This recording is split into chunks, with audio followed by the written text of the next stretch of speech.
দর্শক, সম্প্রতি ৩৯ দিনের যুদ্ধে ইরান এতটা নিখুঁতভাবে টার্গেটে হিট করতে পারার পেছনে রয়েছে চায়নার TWE-01B স্যাটেলাইটের কারসাজি। এই স্যাটেলাইটটি নির্মাণ করেছে চীনা কোম্পানি আরতাই।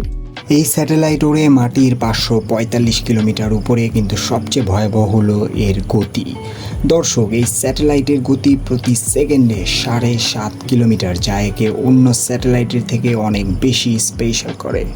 এই স্যাটেলাইট ওড়ে মাটির 545 কিলোমিটার উপরে, কিন্তু সবচেয়ে ভয়াবহ হলো এর গতি।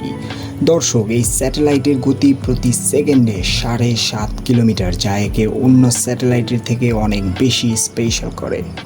আরও চাঞ্চল্যকর ব্যাপার হলো এই স্যাটেলাইট একদিনে পৃথিবীকে 15 বার প্রদক্ষিণ করে, যেখানে চাঁদের পৃথিবীকে একবার প্রদক্ষিণ করতে 28 দিন সময় লাগে। সেখানে এই স্যাটেলাইটটি একই দিনে 15 বার প্রদক্ষিণ করে পুরো বিশ্বকে। এর ক্যামেরা এতই শক্তিশালী যে যখন ছবি তোলে তখন সেই ছবির রেজুলেশন আসে 0.52 মেগাপিক্সেল, অর্থাৎ অর্ধমিটার ছবির বিশ্লেষণ করা যায় এই স্যাটেলাইটের একটি ছবি দ্বারা।